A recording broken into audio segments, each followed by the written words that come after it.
Oh, good evening, everybody. Little break last week, so I didn't have anybody on it. I was in Bruges at a conference, but got a fantastic guest tonight, actually. But before we get to my guest, I've got quite a lot of bits to get through, funny enough, all to do with Flux.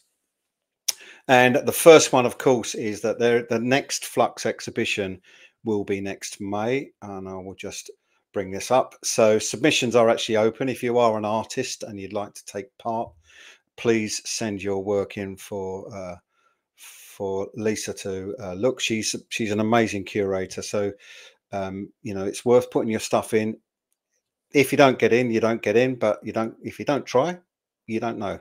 So send your stuff in. You can see this fluxexhibition.com.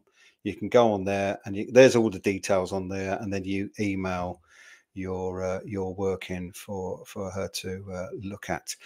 Which the next part of all this really is that Flux review issue 11 is out now. It's not just a copy, which is a typical magazine. There is a hardback limited edition, which is being produced every time there's a Flux review, as far as I'm aware. Lisa can correct me, but as far as I'm aware, started with issue 10. Issue 11, there is actually a hardback limited edition version of the magazine. It's amazing. The magazine's fantastic. You can see from that there's artist interviews. There's loads of stuff that's going on in the world of art. And of course, this show is actually linked to the Flux review. This is why we do it, to showcase artists. The next thing that's leading on to that, which is still all part of the same thing, is the Collectible Club. Now, this is actually launching next month in December. It's quite an amazing idea, and I'll show you up here. You can see. So basically, there's a competition where you enter the competition, and you are able to win an amazing piece of art from one of numerous artists that will be part of the Collectibles Club. So you can, it's an art collecting club, but there's also lots of other things actually going on as part of it. It's not just that. And probably the best bit of all is it's a good percentage of it is actually going to charities that is supported by the Flux review. So it's not just, oh, you know what, join our club and you can buy art. Join our club, you can buy art, but you're also supporting charities, which is a great thing, to be fair. So my guest tonight, I first met Karen actually at an exhibition in Goodwood. We both did the same exhibition at Goodwood Racecourse, and then I was invited to have a solo show at the Fittleworth Gallery, and Karen was actually there taking her work away as I was bringing mine in, and she then came to my exhibition. So I've actually, God damn, I have to try and remind myself how long ago that was, but I've known her quite a while anyway, obviously. And I just thought it would be a great thing to get her on so that you can see the kind of work she does. And as usual, I have produced a video showing you the kind of things she does. And then once that's over, we can get into actually having a chat. Let's show you the video.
Told you it was good.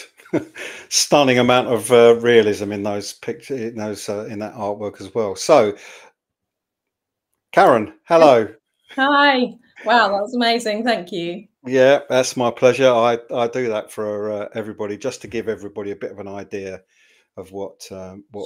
the work that people do. And yours is really quite different. But the bit I'm just going to quickly jump straight into something and bring this one up because Oh, wow. um, the eye and the detail in it just looks amazing. And and this is obviously a print of the actual original picture, but the eye Yeah. and the Oh, work that's gone into that, the catch lights into it is all superb. oh, thank you so much. Yeah, it's a Yeah, pleasure. I love looking at eyes. I do, So, especially in animals.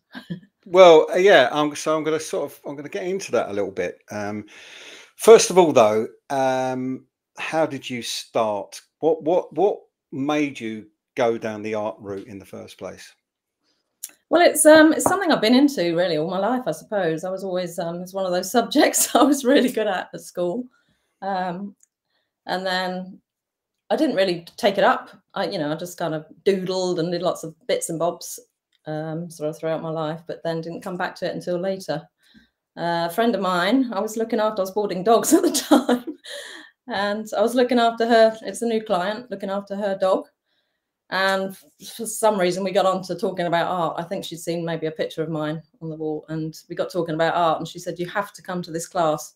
This tutor's so inspiring, and he'll just get you to think outside the box and just bring out your style." So it kind of went from there, really. And it was just lovely meeting everyone there and collaborating with artists there. It sort of went from one exhibition to the next, and doing that with friends. So it was amazing. It's just led on from there, really. And how long ago was that? That was probably about 8, 9 years ago Right. when I started.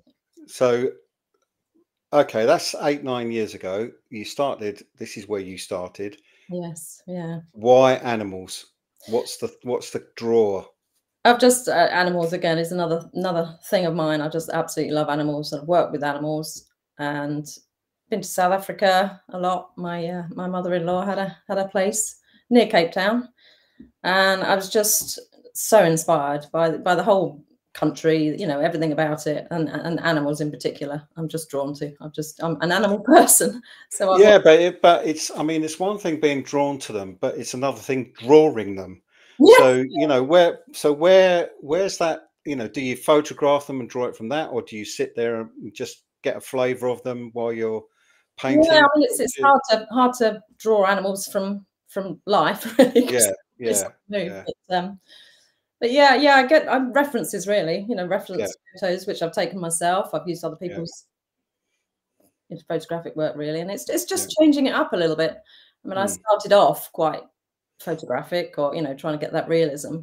yeah, But there are so many good wildlife artists out yeah, there. yeah, It's, yeah, it's just changing it up a little bit and just doing yeah. something a little bit different. Well, and you are, and that's. I mean, look, if we have a look at this one as an example, Yeah, um, you've kind of brought an abstract feel, but everybody can look at that, and I mean, Lion King jumps out of me, but everybody can look at that and actually see this is, and I mean Lion King the stage show yeah, when I sure. say that, You could have. um, you can see that, can't you? You can see there's an abstract quality to it, but still, there's still that realism Mm, sitting in the main focus of the image, yeah, which absolutely. It's that spirit, yeah, of animal that's in there. yes, I and love you can see working that. too. And Yeah. I always say if I'm doing a portrait photography wise, Mm. eyes sell pictures. Yes. And Yeah. similar with this, you can see eyes are actually drawing you in, which is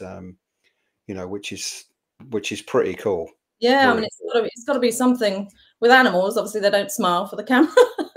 No, Things like you get their spirit and their soul through their eyes, and that's mainly. yeah, I mean, uh, how do you have you painted people? I have, yeah, I Oh, have, you have? Okay, because absolutely. I mean, I used to do pen and ink drawing. I used to do all that sort of stuff when I was at school, and I went to night classes for it as well. I wasn't Yes, allowed to do art at school. You were in certain groups, and there were certain things you weren't allowed to take. Art wasn't one of them. So all right. instead of saying, "Okay, I won't do it," I did go to. night classes at technical college for it, but people, nah, people are an issue. And I'm look, you're bringing up, you're doing this kind of amazing stuff with animals. Mm. Yes, it can't be too dissimilar to people, but the Yeah, animal's not going to turn around to you and say, "No, I'm sorry, you've got," I don't like that. is it? People just don't do it for me. No, it's And I can, yeah, I can understand that. I no, mean, but I have done portraits, and and I enjoy them. It's just getting that, that yeah. So life.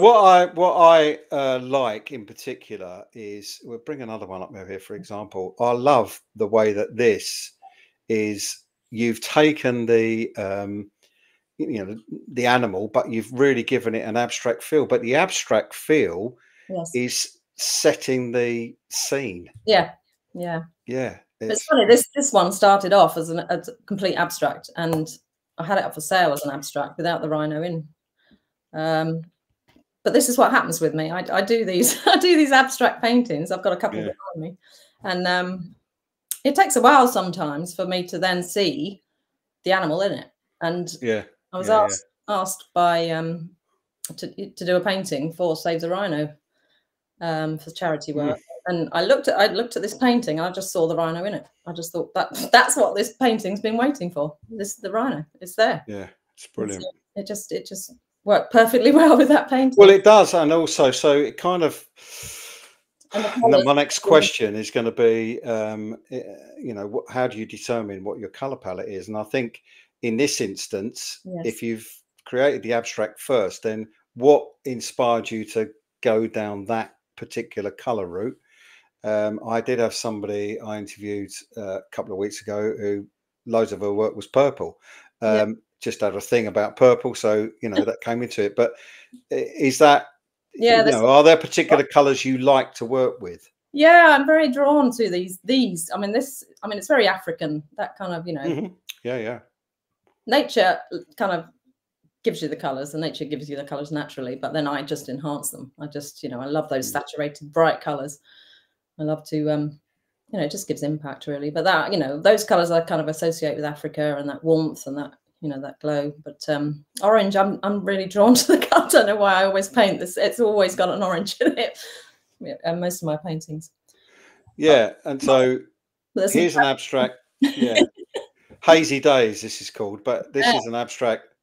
Obviously, not got an animal in it, but if I've I had it dare long say, enough, I have I hadn't. dare say you could probably put one in. Yeah, I'll just suddenly see something roaming across, or and it'll just appear in my mind. Oh, Yeah, that needs to go in there. But no, this one stayed abstract. yeah, It was sold yeah. abstract. So I think, and what I really like as well is, although it's abstract, you can see what it is you're creating. And in fact, looking on the screen, I mean, I'm even moving my head because there's an element of 3D about it, which is, the trees sort of in the middle, the dark area yes, in the middle is sort of jumping out, uh, and it's interesting because you've also got the use of drips. hmm. And I interviewed another artist earlier on in this series that also had the use of drips. She was an abstract artist, Yeah. nothing like this, but there were drips involved in that. Was that a conscious thing, or did you did a bit, Yeah, something sort of ran, you thought, oh, I really like the way that looks, and it's then funny. I used to hate used to hate drips in artwork. yeah, um, yeah, just while I was messing around with color, I there was something about it I didn't like one day, and I just took it in the shower and showered it down, and I thought, oh, there's something in that. I really like right. the park, and I like that drip, and so it went from there really, and so a lot of my paintings go in the shower. So is so is this well, it's dirty work, I know. So is this does this mean you're using acrylics then, obviously? Acrylics, yeah. Yeah, I'm okay. too impatient for oils, unfortunately. But Well, and also, is it not the case that with acrylics you also get really quite vivid colors that you yes, don't get so much with oils? yeah, those lovely vibrant Mm, colours, yeah. which I love. But it's just So we can see, I'm gonna just jump back to the main screen for a minute because we can actually see behind you the sort of size that your pictures are. Yes. Now, what determines size? Is it that you just think, oh, I fancy doing a big one? Or is it that you know the subject and you choose the size based on that? I like to work big generally. Yeah. Generally a meter, and this one's a meter by a meter. And that's the Okay. size I love to work on. Yeah. But sort of Yeah. judge I've got. exhibitions and things. People love the work and they see the work and they're like, I absolutely love that, but it's just too big. I don't know where to put it. Well, yeah, there is a bit of that, but That, but I think if you could paint a mural on the wall, and I've got spaces in my house, where I put artwork. It's large but it fits. It's just filling that space. If you yeah. and it actually surprisingly works where people think it may not. So I think Yeah, and so one of the things I do with mine, if somebody buys something of mine, yeah, I deliver it so that I can talk to them about where it needs to go, and yes, I quite like to see where it's going as well. Often, this is the trouble, that people might buy a piece of art and not really hang it in the right place. yes, And that has happened to me before, where I've thought, oh no, I really wouldn't have put that there. exactly. And you kind of, you don't have to be, you just have to sort of give them a little bit of guidance and say, look, this will look amazing. Yeah, that's lovely where you're going to put it, but wow, wouldn't it look great on that wall? Yes, That kind of thing. the sports. Yeah, I just feel that sort of part and parcel of, seeing the product to the end, if you like. yes, You're taking that into account when you do it. I don't know whether I can see the one behind you, which is the elephants. Oh yeah, I have got it oh, yeah. right. Oh, there. Yeah, yeah. See, I really like this. I think this is very clever and really excellent. How it's how they look. There's so much detail in it. I'm going to bring it up full actually. There's so much detail in the actual elephants themselves, and Mm. then you've got the abstract side of it with a Yes, few more drips. I love the So background to be quite abstract. yeah. Yeah.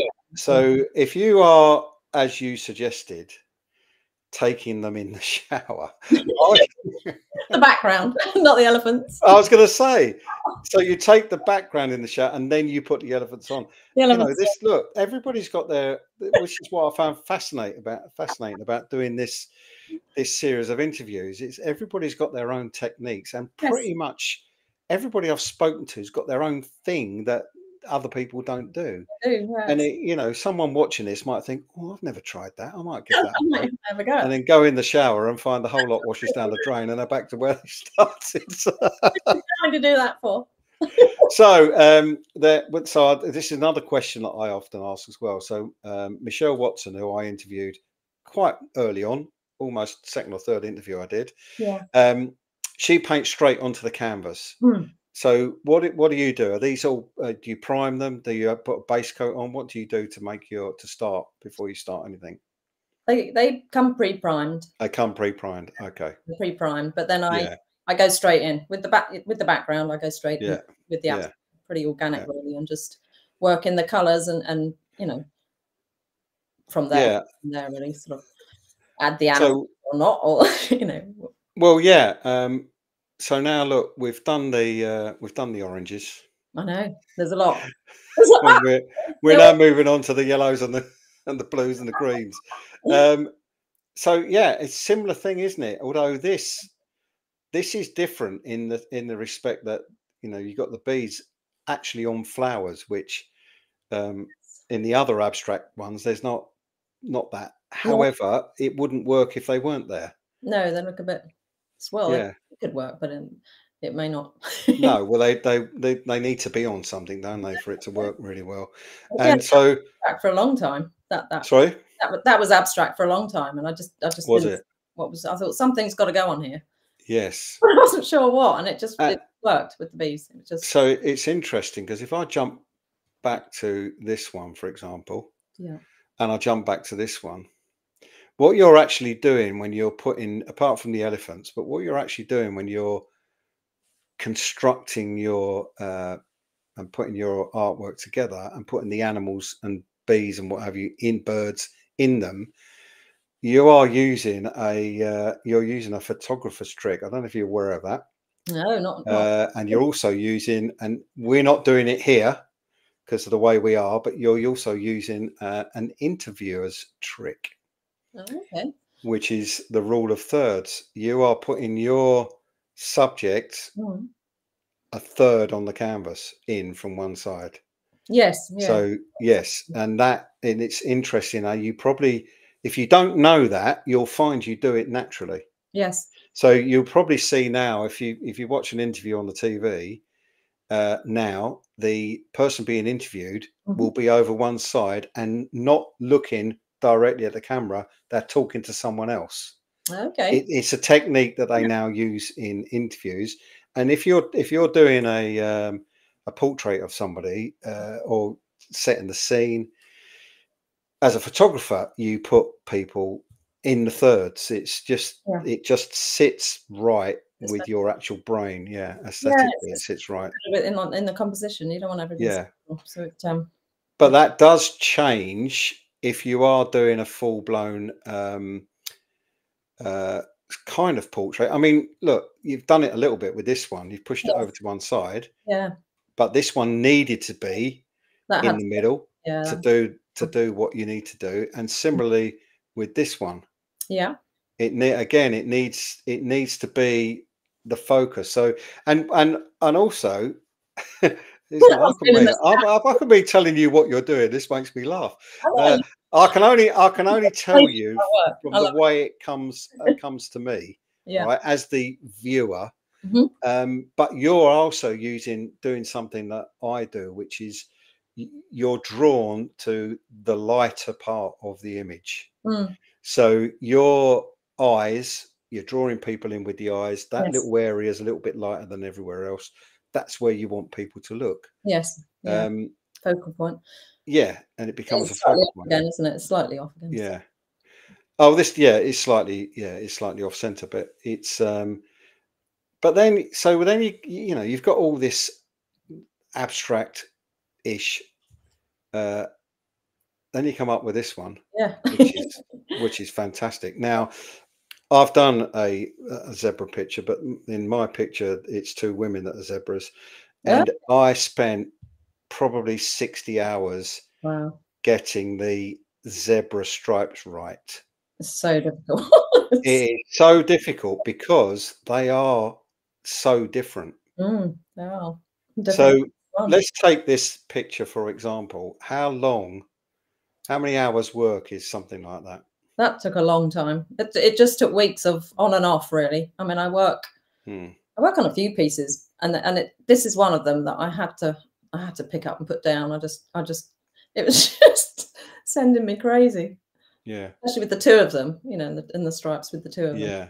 To And that's what I found. I yeah, found that it didn't matter how and what you know I wasn't painting stripes in. mm, Um, I was overlaying them on, the zebra stripes onto the women, but I right. just could not get it. It wouldn't sit right. I was pushing and pulling it around. Oh God, it was a nightmare. And it's just that you look at it and you just know it's wrong. It's Yes, weird. And yeah, no two zebras are the same. It's like a yeah, fingerprint.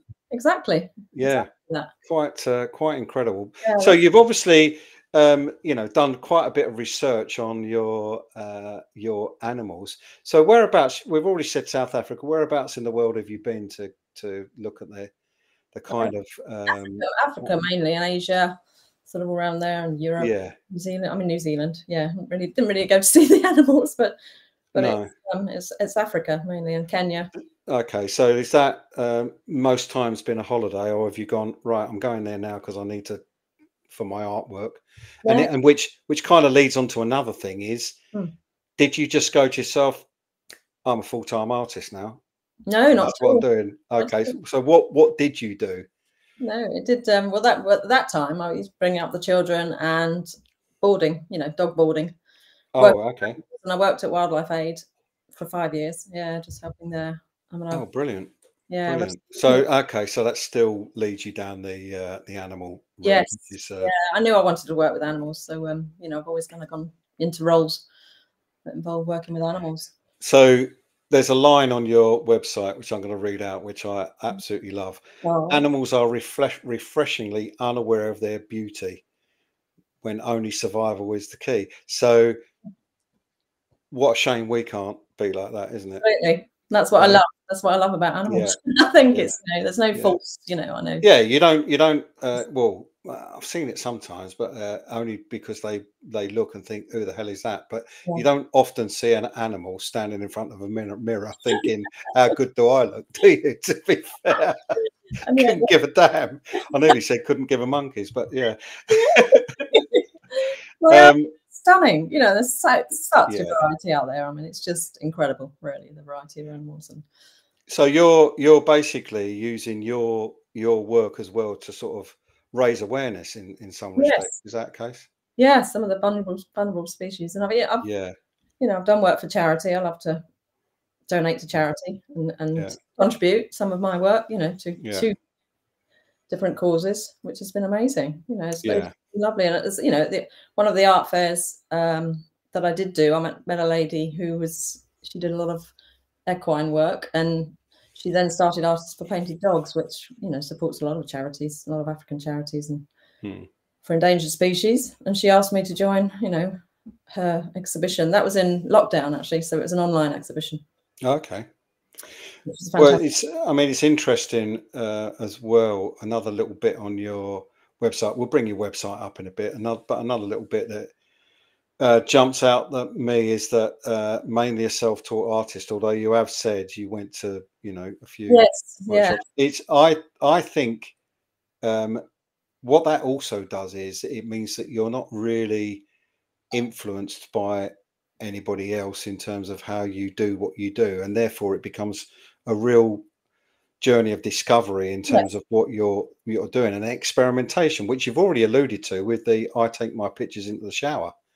And I don't know that there's many people that would say they what you do this morning? Oh, well, I had a shower with one of my pictures. Not many people can admit to that, is there really? Now with them.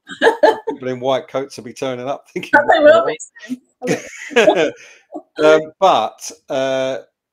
But yeah, But it's then it's your technique that you've discovered. yes, yeah, It's your way of actually saying, no, this is.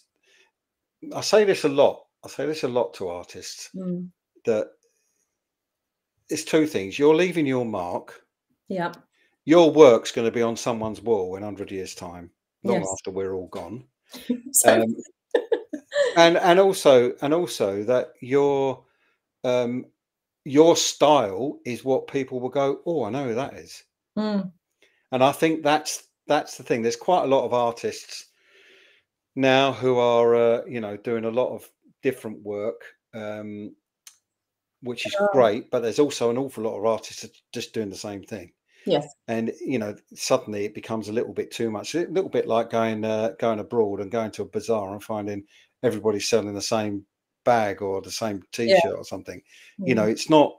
You need to be a little bit different. yeah. It's And difficult. It's difficult to be a bit different. There's a few well, more. it is, but I love the fact that you've combined your wildlife paintings with Yes, a bit of abstract. yeah, Because it's still it gives the abstract stuff. It just gives it a bit of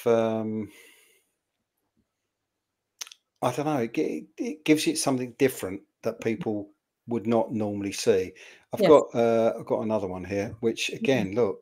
that's an old piece. But yeah, Well, yeah, yeah, I know, I know. I mean, I probably got this off your website. Actually, this one. That's not one you sent me, mm, but I pulled it out because the movement in that painting is fantastic. yes, yeah. That's what I love to capture. It's what I think a photographer actually said to me. That's exactly what I'm trying to Yeah, capture.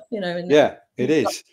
but You get photographers that well, everybody calls them bird on a stick merchants. It's because they take pictures of birds sitting on a branch. It's not, to capture one in flight. yes, But you can see in this, there's a huge amount of movement. It's a really cracking image. thank you. And if it's an old one, it doesn't really matter. It No, doesn't matter how old is. You got another bird one here too, which similar sort of Yeah, that's it. thing. I think what I find really quite amazing is the level of detail. It's very difficult to show it on a computer screen, obviously, Yes. Yeah. and for people watching on YouTube, but to see the actual image, which I did, I saw your work at Fittleworth and at Goodwood, Yeah. and to see the quality of the actual painting you do is really something. It's the detail is just amazing, and I think that's that's the sell for me, Yes. the Yeah. detail. There are people that can do this, but Mm. the detail is the bit that Yeah. sells the work. It's those Um, detail, but so yeah. we're gonna sort of kind of jump a little bit away from that kind of work to something completely different now, which again, Boris. you can't. Well, you can't see when you can see it. We can see it, but again, the actual image, the level of detail in the fur is quite. It must be. It must be painstaking. Sometimes that one just seemed to flow actually, but it's Mm. no, I really enjoyed doing that. But do you also get to a point where you're doing something like this and you think, oh no, I'm gonna have to change that bit? Well, at what point do you go, okay, I'm finished now?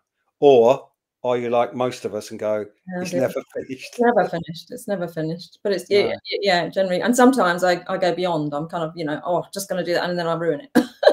I've done that often, but Yeah. yeah, I suppose you just get to a point, and you think, no, that leave it alone. It's absolutely fine as it is.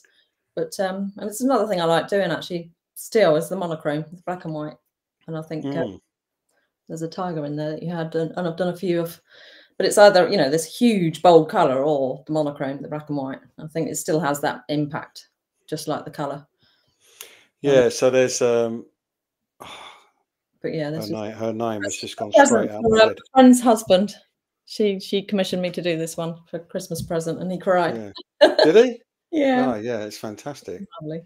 So there's a photographer in America whose name, oh God, I talk about her in every talk I ever do, and her name's just gone straight out. It's an age thing, clearly, just gone straight out of my head. But she photographs baboons Mm, as an example. She'll mm. photograph baboons.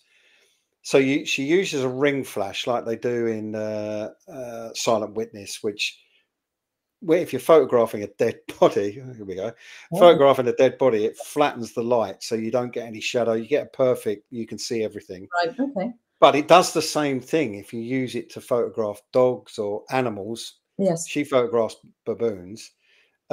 Jill Greenberg, that's her name. I knew it would come to me. Quite amazing, Mm, absolutely stunning work she does. Very famous. She does loads of TV show promo shots, all that sort of thing. okay. But she's famous really for doing that as being one of her things.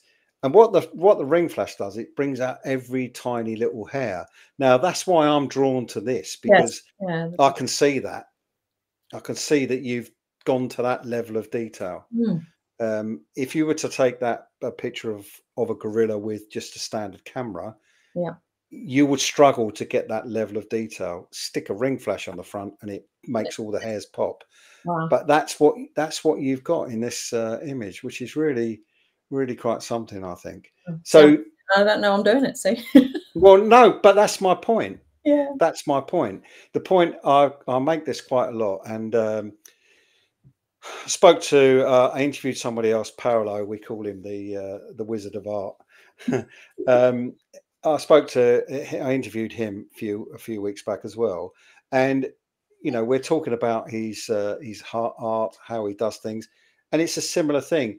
Yeah. You have in your head, what you want it to look like, where it's going to come from, Yes. and the technique you use to get there is just almost it's in you. Yes. It's coming naturally. Yeah, it's coming naturally, which I think is fantastic. Um, there is another one you've got of a lion, but I haven't pulled that in for some reason. But I can show Mm. people your website, which it is on there. So let me just drop that down and share the screen. So you can see here, this is your website. What I'll do is I'll make that a bit bigger so people can see it. And then, so you've got all your abstract stuff, and we can see there's loads here that obviously we've not touched upon. So you've got a mixture of them, and of course, if people want to jump up, they can see the full image. But also your mixture of the, we've already seen that one. Your mixture of birds in there as well, and then wildlife art. So we've already shown this one, but I mean, again, the movement in the picture is quite amazing. That's a little bit more realistic. And if anybody is watching, unfortunately, most of this work's sold, but the movement is quite, the movement's quite amazing. That was the other, one. Again, it's sold, but again, you've got a similar thing with you're putting all of these hairs in, which it's really not an easy thing to do, especially when you look at the area here around the ear. It's really quite spectacular.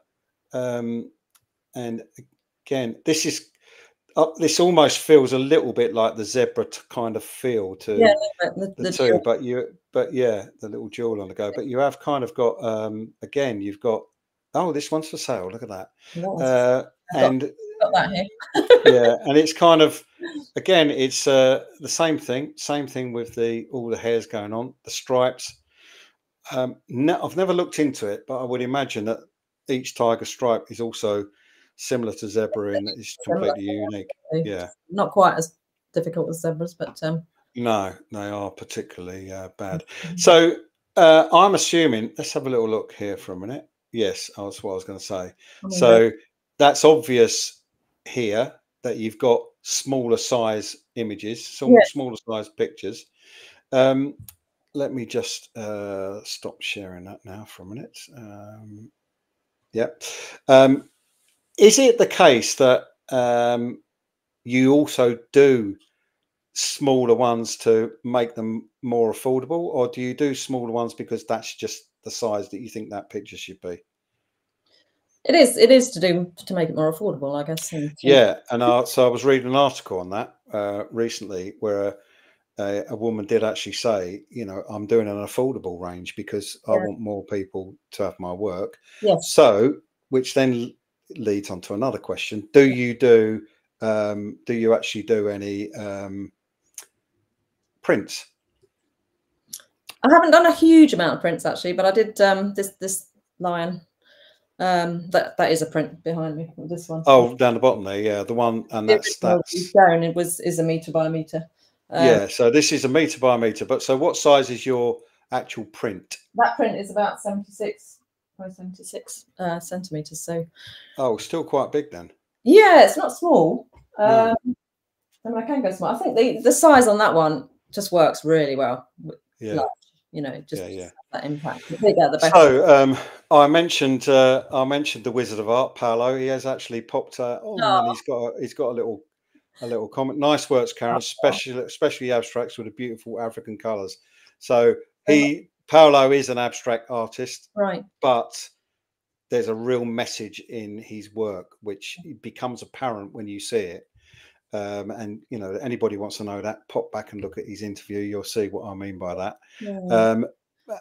But he does also, he's very knowledgeable on art as well, which is fantastic, really nice, and also a really lovely man. So the other thing about all of this, of course, look, this is Flux Review.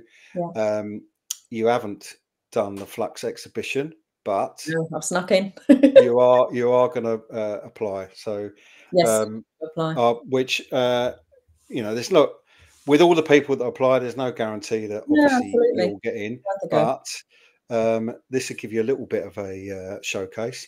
But it is well worth it. You seriously, they had a fabulous bunch of people, led by Lisa Gray, who Yeah. I know I say it every week, and probably people say, "Oh, blimey, you go on about Lisa Gray a bit." Well, she deserves it, You deserve because it. the Yeah. work that she produces and the way that she curates it and gets all the artists together, Mm. she quite rightly calls it her Flux family, which is Yeah. very, very true, because we are all really, we all understand what is going on, Yes. how Yes. hard everybody works, Right. Support each and other. also we all look after each other. Yeah. And I've got to say that I Function. probably need more looking after than anybody else. Exactly. Right, so here you go. And Lisa, look, here we go. Look, Lisa, first comment, fabulous. Oh, thank you. Second comment, I would love you to join us. There you go. Thanks. Get your application in. I will. I'll send you some details. Well, I did say that. I said, Oh, I also know the kind of work that Lisa loves. yeah. Sadly, she lost one of her cats earlier, within the last sort of week, and I know how, I know what Yeah. Lisa's like about animals too. So she would love this kind of thing anyway. Fantastic. But I think it's something that you. Hold on a minute. I've just noticed my camera. See, I've got 5K screens, and what tends to happen is they get seriously hot. They're not supposed to, but I realise that because they're so high resolution, they do get hot. And over the period of the course of the interview, my It's camera fantastic. starts to slide off. It'll Oh probably fall off the back in a minute. It's bizarre. no. Yeah, it's one to sit on top. But what I also need to say is this is the first interview that I've done, which is 1080p. The previous ones were 720, because I did a Black Friday upgrade to this system. Got a really good deal through Restream, and this effectively helped me out to start. And that's what I said to you. Oh dear, hold on a minute. I've got a stray hair sticking up there, which I wouldn't have seen any other week. Wouldn't have seen it. I was searching for it as well. I couldn't see it. Yeah, I know. But I couldn't even see it when I went upstairs to try and cut it off before we There's a started. little animal on your head. I'm going to paint it. So tell me, what's next in terms of pictures? What's your next thing? You planning on? I've got a few on the go. I've a couple of exhibitions next year, and App Art's one of them. That's sort of Easter, but deadline January. They need some images. Okay. Which is a lovely little show.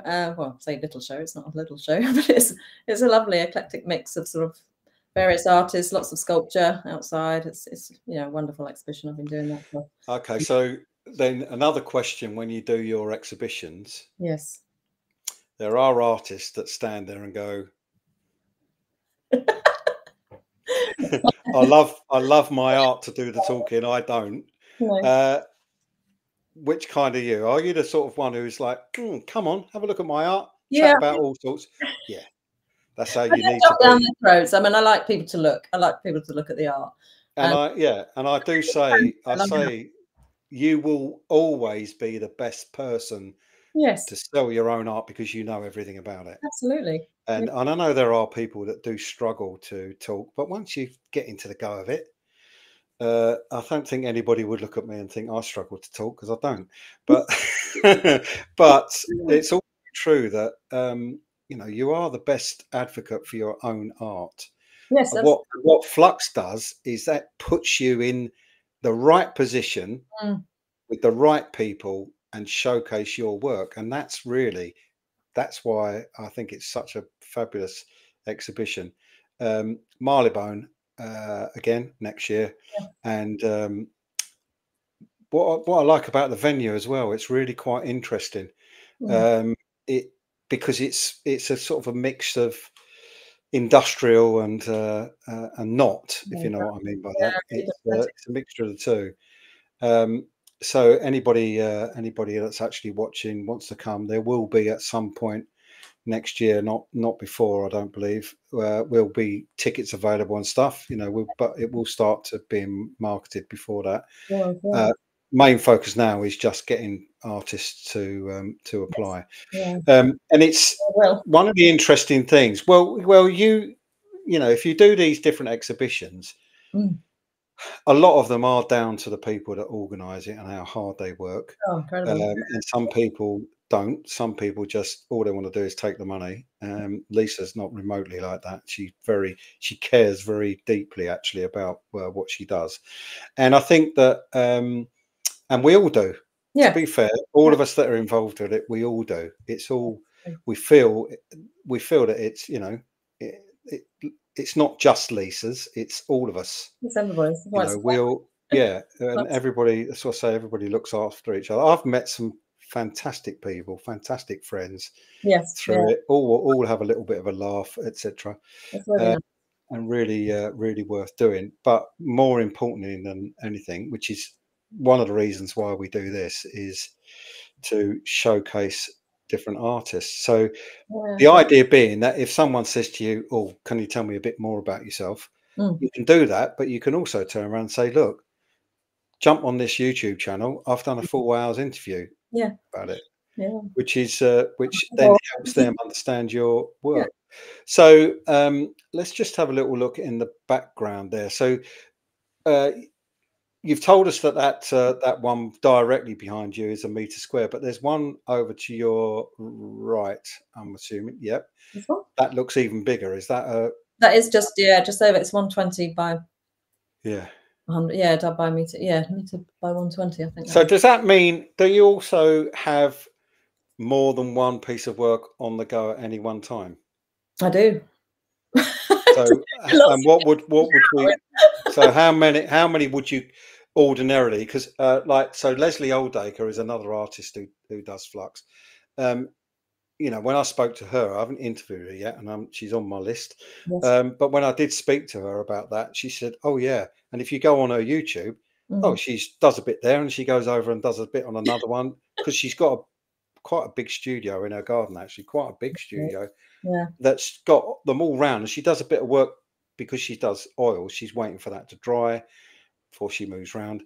It it's and then but you also get some people that I've interviewed too who just no, I just do one, Just work on the one. and Yeah. when that's finished, I do another one. Yeah. I generally work on 2 or 3 pieces at a time, just because I Yeah, need to leave them. I need to leave well, and like I say, with the abstract, sometimes I need to leave them for a while before it comes to me what needs to be in there, or it can just be left abstract, like this one. Something and may. then well, then I guess you've also got to allow shower cleaning time in there as well. haven't you?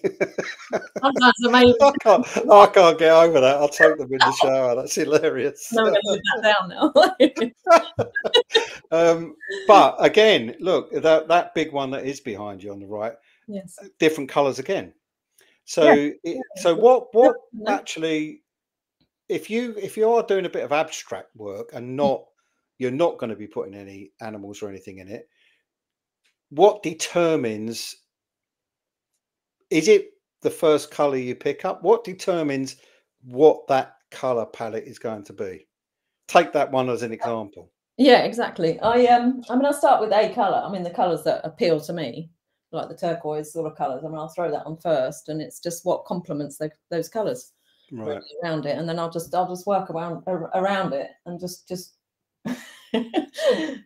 go into it. You know, just what works, and just adding different elements to it. And So you do that naturally, whereas yeah, there are some artists who use a colour wheel, you know, to yeah, I mean, work out what yeah. colours they're going to Sometimes do. opposites. I think I've got to a point where I just just kind of know what works with it. Yeah, and it was a similar story with Michelle actually. Her work is very distinctive. But the colours all are, you would look straight away and go, oh yeah, that's Michelle Watson. Yeah. You know, I know she pretty predominantly paints naked women, but they're not really. It's an abstract. Yeah. It's an abstract version, but you can see straight away what it is, and they're Yes. really quite amazing. Actually, quite Yeah, you amazing don't work. always need to see the whole, the whole outline or the whole picture to know. Yeah, and I think it's a similar thing. I think that the more people see what you do, the more people are going to go, "Oh, that's a Karen Burling," Yes. you know. And the trouble is, I think would you say also that you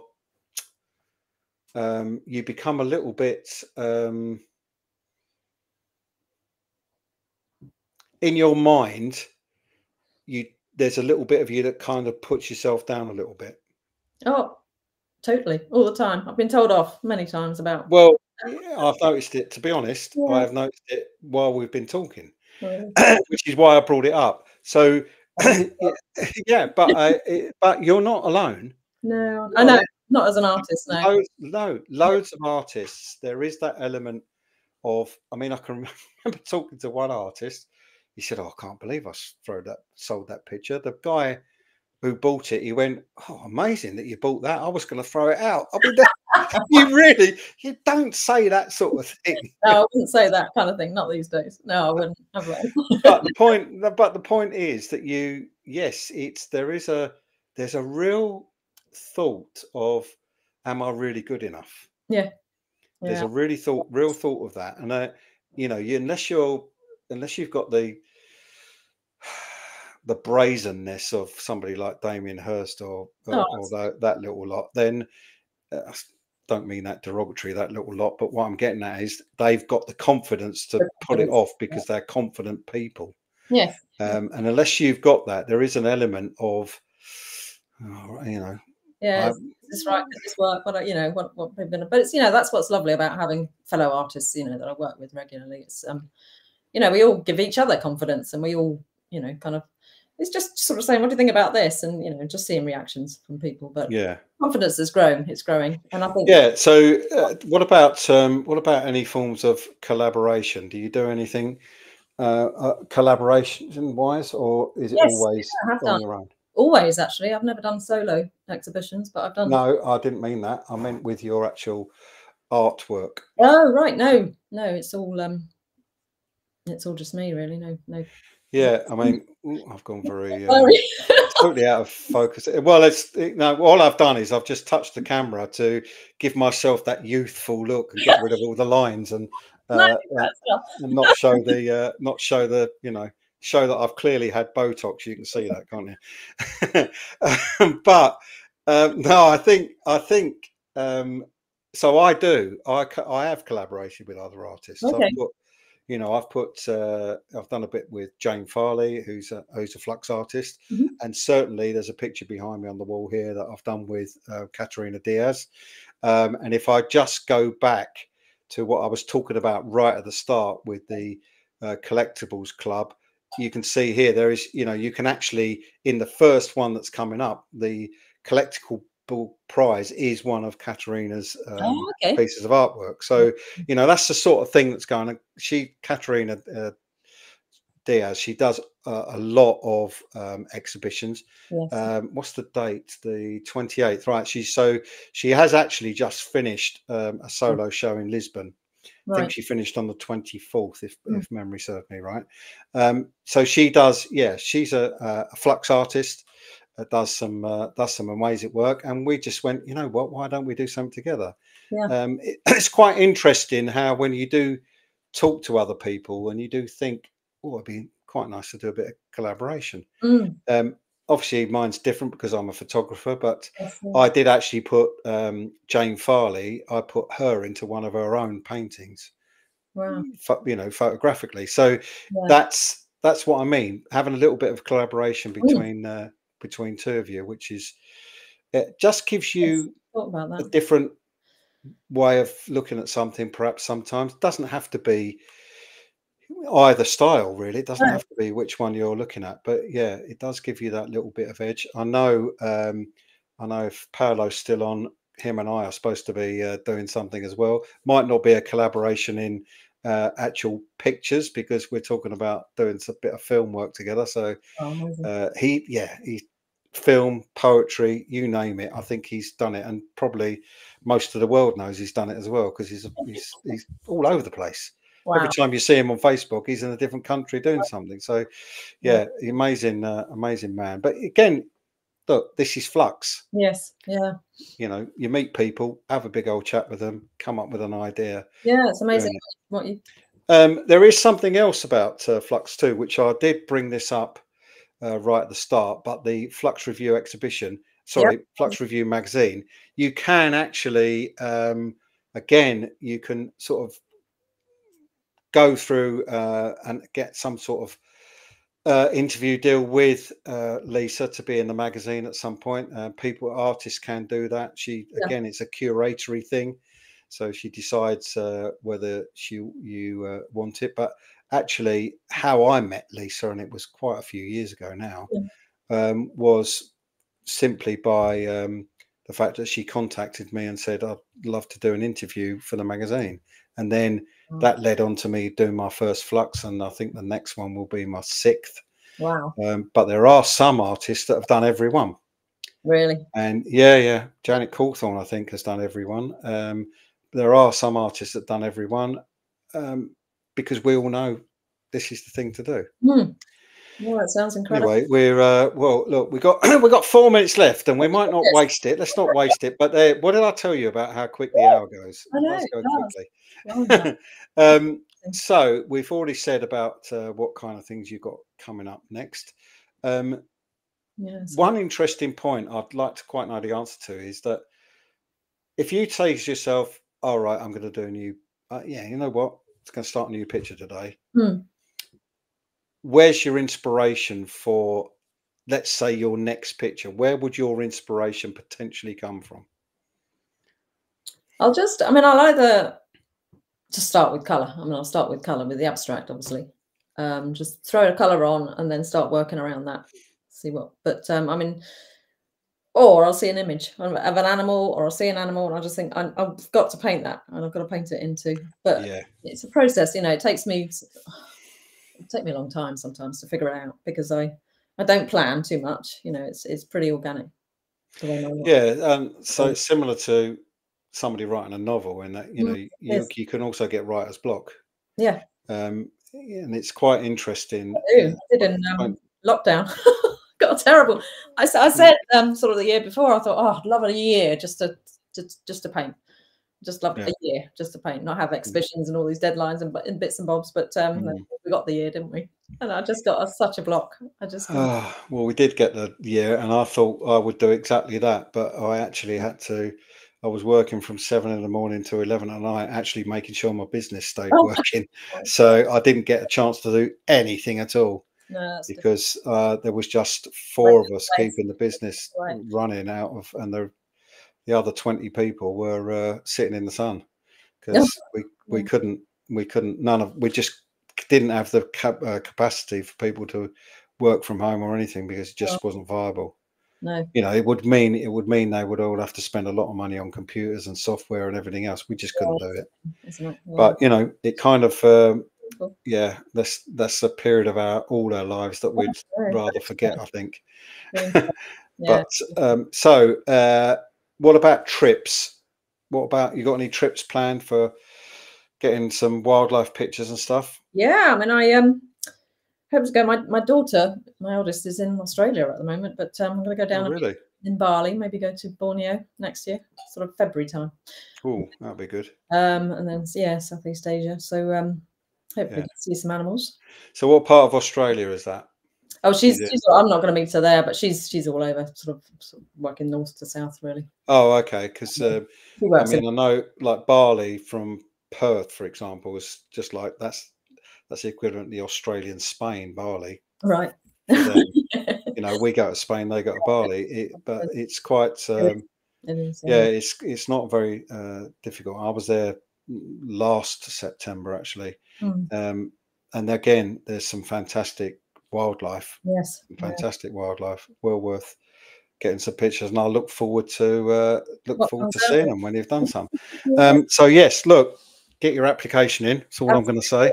And our time is up. And thank you very much for coming on. I hope you've enjoyed it. Really appreciate it. Absolute pleasure. Thanks very much, Karen. Thank you for coming on, and hopefully I will see you next year. Hopefully, fingers crossed. Don't go running away. Just sit. I'll turn your camera off and stuff, but we'll have a chat afterwards once I've wound this up, and that'll be fantastic. Okay. Thank See you soon. Bye. So next week's artist actually is Amanda Lyon Smith, and she again is a flux artist. Her work is once again is quite unusual, quite amazing. I've hopefully my camera will stay straight next week. I feel like I've got to be leaning on one side to talk.